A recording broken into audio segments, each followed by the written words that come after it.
It is TV powered by World Sports Betting. It is Times.co.za. For the second time today, we have another game. It is Golden Arrows nil at home to Kaizer Chiefs who are nil. Another game that's playing, although this one that we are watching was delayed, is Sukukune 2, Durban City nil. Earlier on today, Magesi hosted Amazulu. That game ended 1-1. And then Mamelodi Sundowns visited the Athlone Stadium in Cape Town and they won 1-0. Golden Arrows nil, Kaizer Chiefs nil, Sikukune 2, Durban City nil at halftime. Lindo Pep and Tso Pep Guardiola.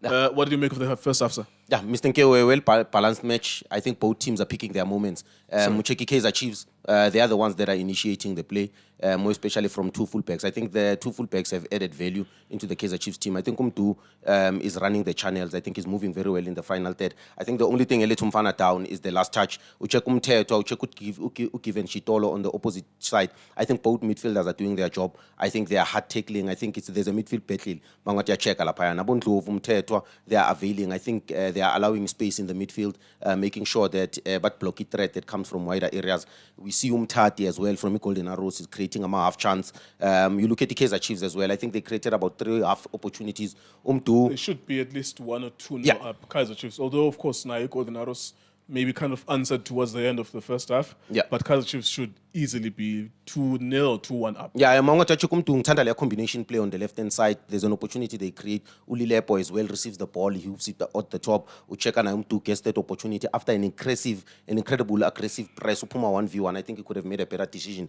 Now keep Pande Pule Modi as well. I think Pule Modi, Mr. Nkeu, he's one player that should be helping Kaizer Chiefs. I see the technical team believes in him. But in terms of what he's getting paid for the big bucks, I don't think he's delivering. Playing in between our boxes, I think he does his job. He knows how to dribble 1v1. He knows how to play a pass.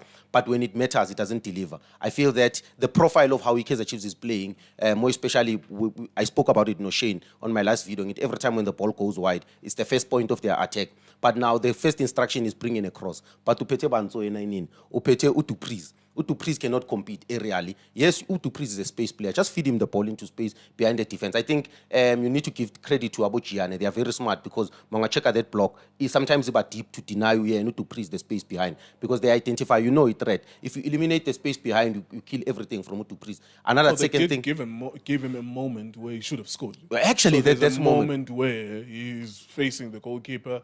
All he needs to do is just to beat the goalkeeper, and he left that opportunity. Yeah, but both teams it's disappointing, man. So, more especially from a final pass. I think both teams are lacking that final pass. The midfielders, Abanayo, that red carpet pass that sets free the wingers. Or won't come a chance about creating half chances. There's no control in the match. Sometimes it swings in the favor of Kaizer Chiefs. Sometimes it swings in the favor of Golden Arrows. But there was a clear pattern with the Arrows where I think for the majority of the first half, they just wanted to defend. Yeah. And that's why Mdu scored. It was offside.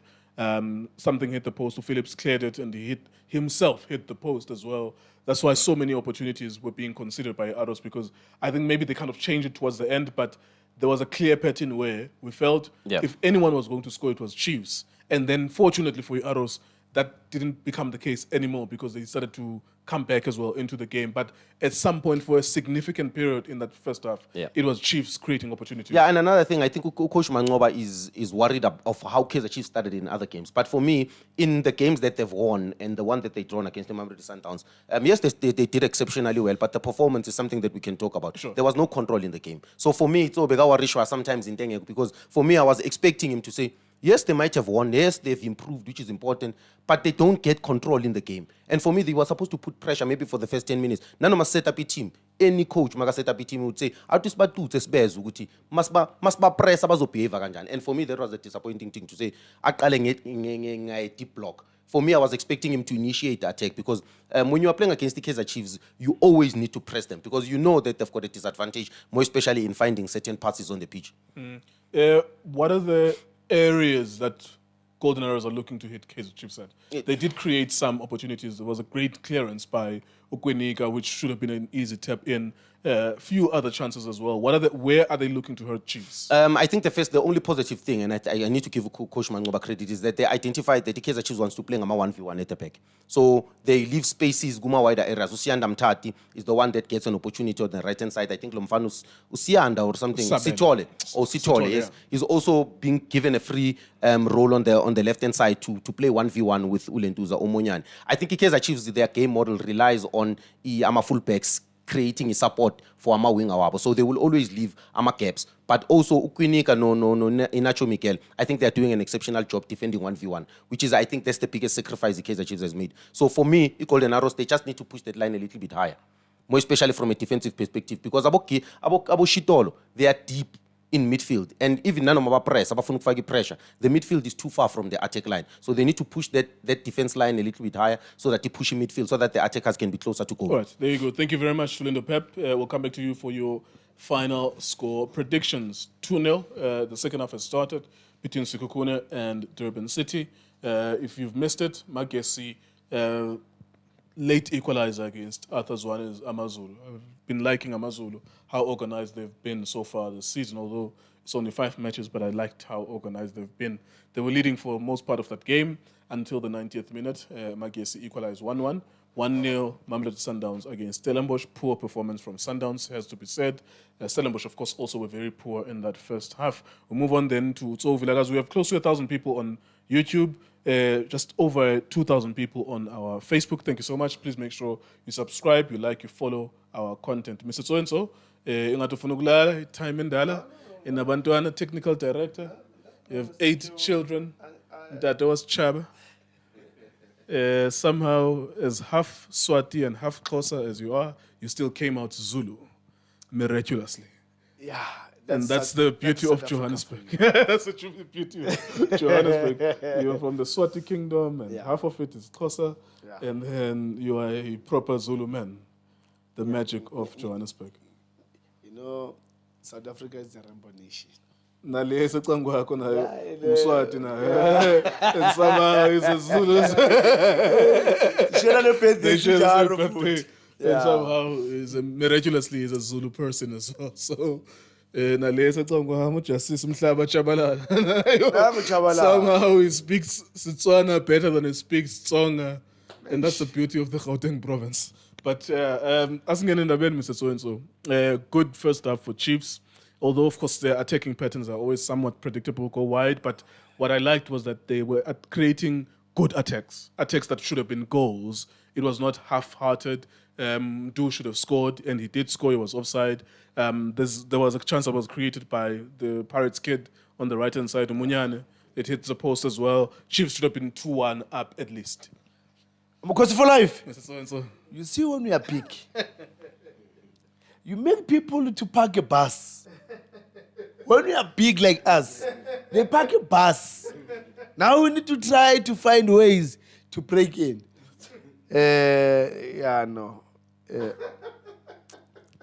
But they did park a bus. I was wondering where is Arrows. They did park a bus. Where's the fair play, Mr. Nkeo?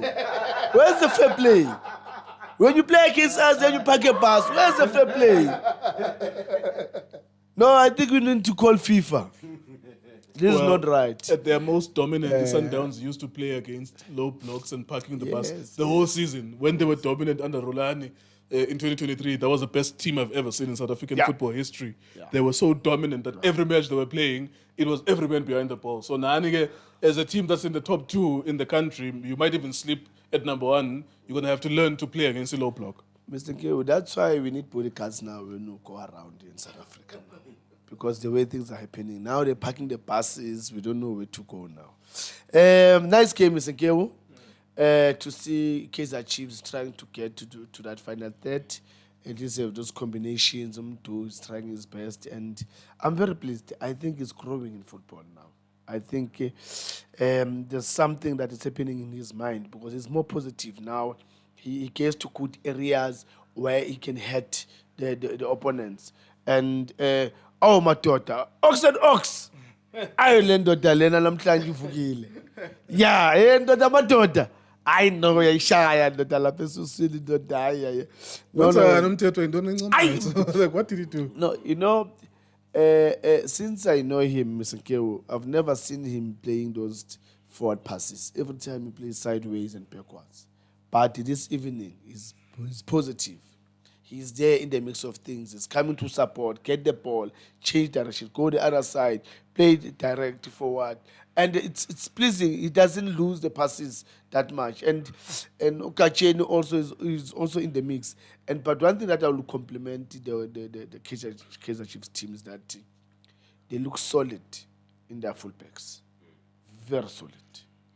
With Marco and Munyane, for I think now they can sleep and wake up tomorrow morning than before, where more people so missing kill, you sleep and then you wake up and go to the toilet. But now they can sleep and wake up in the morning. I think so if we're careful, Yeah. they wanna bafuna ukuphuma ngabo these wide players. Yes. Yeah, Aros, if you look at what they're Yes, doing, yes. it's not a lot, of course. I'm not Yes, trying to say that the yes. Aros is dominant. Yeah. But the moments that they were able to come out with was on the left-hand side with Umarco. Yeah. And I think that they also want to do the same thing. They might put in Undu Spear Yeah. just to be on the left-hand side as well, be just behind Umunyan. And think that this is where they want to initiate their attacks Yes. to find Dion, but to cut wide instead of through the middle. Yes, that's a tactical approach from Coach Mangoba because he knows that Marco likes to go.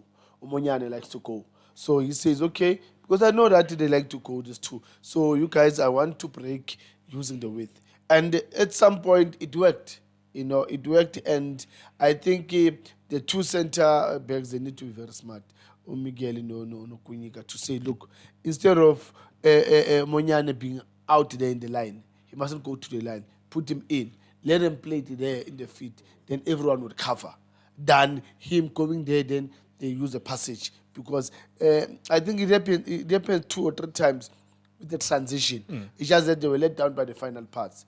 And for me, I think Arrows, if Chiefs are not going to fix in terms of the transition, then Arrows will hurt them. Right, let's look ahead then to the second half. It looks like Chiefs is the team for the game. Although team talks, like we said, even in the first match, team talks are there for a reason. Yeah. Arrows might make a few changes, but it does look like Chiefs are the likeliest to score.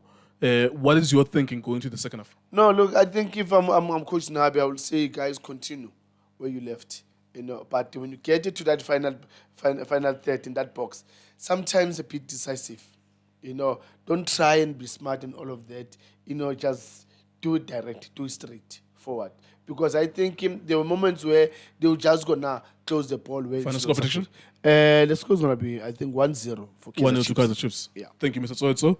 Lindo Pep, you have 30 seconds, sir. Yeah. We say thank you very much to our people as well. Over 1,000 people on YouTube. Over 2,000 people on our Facebook. Thank you so much. 60 seconds, sir. Yeah, Mr. Nkewu, ngicela Kaizer Chiefs is telling amanzi man. And with yabo ngicela kungabi decoration. Ngicela be effective in terms of penetration. And then with regards to Golden Arrows, they need to use the width a little bit better, more especially with those two fullbacks going. But in this game, if Chiefs is telling amanzi, they find the right composure because the combination play is much better. They are progressing the game. I feel that Kaizer Chiefs will win 1-0. All right, 1-0 to Kaizer Chiefs as well. 2 1-0 wins for Kaizer Chiefs. We shall see. All the best, of course, to us who are watching and everyone at home watching. Hopefully, we can get to see a goal in the second half. The worst matches for us are the ones that have no goals, and we would like to see goals, at least 1 or 2, in the second half. It is good times. All sports betting.